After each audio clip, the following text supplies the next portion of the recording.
on the deck. And of course got a clap. And then painting everything that does not move, and even some things that do move. So like I said, I got my rails painted. And so anyway, I got my hat that I put this squirrel on there one time at school. Oh, I think it was an emergency hat situation, like hat day, and I didn't have a hat or whatever. But anyway, all right. So, before we start,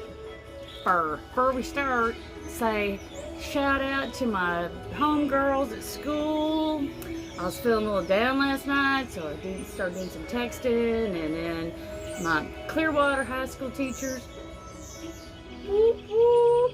Thank you, girls. I was getting a little down on some of these videos. I was like, I don't think I got the energy to do them, and they were like, oh, but they're so good, or whatever. So, you know, Miss McClain, Miss Connor, Miss Johnson, Miss Brinkley, on and on, y'all. Thank you, you know. And with that being said, this is what we're going to do. This is called, actually I think it's called repousse, some French word. I call it metal tooling. And it's real easy.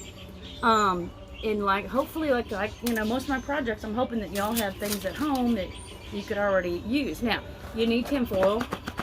Make sure you ask before you start grabbing up all the tinfoil, because then your mom or dad or whoever's going to start barbecuing and they ain't got no tinfoil for the barbecue. This is heavy duty tinfoil. So when I'm at school, I'd give you all that cheap stuff because you go through it quick and it's expensive. But anyway, you kind of need heavy duty tinfoil for this. Now, if you ain't got heavy duty tinfoil, then you can use a couple of layers of cheap tinfoil, okay? But here's the thing. Y'all cannot get carried away with this. You cannot get carried away and poke through the tinfoil, because what we're going to do is we're going to emboss or press or tool on this tinfoil. And you're going to make designs on it, and you're going to actually press down. You can see the back side. I don't know if y'all can see this. I'm not too good on this. And you press through. I have worked this side. There's some wrinkles over there. That don't count. Okay? And then I actually experimented on that side. You can see where it's colored right there to see if it would work better on the back side. But, oh, I did not have the rights to this music. I always forget to say that. So anyway, what you do is you press through and you just make designs. Anything you want to make. Doesn't matter. But the main thing is you cannot press through and poke through the other side of the tinfoil. Once you get it embossed, then you can use a Sharpie. Which, isn't this sad? Look how many Sharpies I have, and I just ordered some more because I was like, I do not have a decent purple or an orange. And everybody needs a decent purple and orange Sharpie. So, here's what y'all do. Get yourself a flat surface. I have my favorite Salvador Dali book. Who gave this to me? I don't remember who gave this to me. Anyway, might have been Mr. Walters. Anyway, so you lay that down, and then I got me a handy dandy towel to lay down, just to give it a soft surface to go through. And then you lay down your tinfoil, like that. Can y'all see it? Let me tilt it down a little bit. Okay, there we go. Lay it down. I don't know if you can see it either, like that. And then you pull out a paintbrush from behind your ear, like that. And then you just press down. Right off the bat, I poked a hole in it. You might know. Getting carried away. You cannot get carried away. You'll poke a hole. Let's talk about that. If you do poke a hole in it, just flip it over and just gently press that tinfoil back together. Kind of patch that spot right there. Alright? And then just start to draw your designs out. Now, I'll tell you what I did. As I would draw, I drew the whole thing out, and then I would come back with my Sharpie. Let's see what color we want to use. And y'all can see here, so it's kind of a weird purple. And then I just color that area in.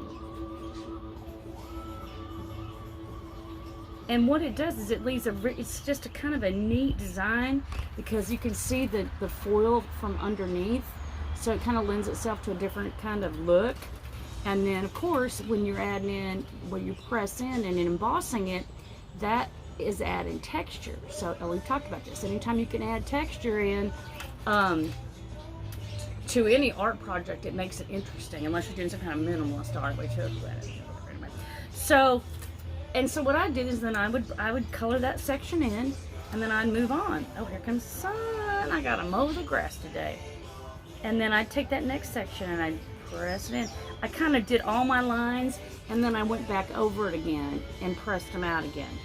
Okay, and you can make this, you could do a million different things with this. Now, I did add in the black, and I don't know that I'm crazy about some of those black spots, because I feel like they might be a little bit, here, I'll turn this way. It don't matter. It's abstract art, so there ain't no up or down. So I felt like they might be a little bit distracting. But anyway, when you get it all done, then you take yourself a piece of cardstock or cardboard or whatever you got, and you lay that underneath, and then make your borders on there. You gotta play around with it a little bit. Fold it over just like you're framing it. Squish it down. Come back on the other side. Squish. Squish is a very technical term. Squish. Oh, here, I missed the whole side over there. See that? But that's okay, because I'll just add more designs in over there. Or if you just didn't want to end it there, and you pay no attention, come back and you could re-squish. So re-squish.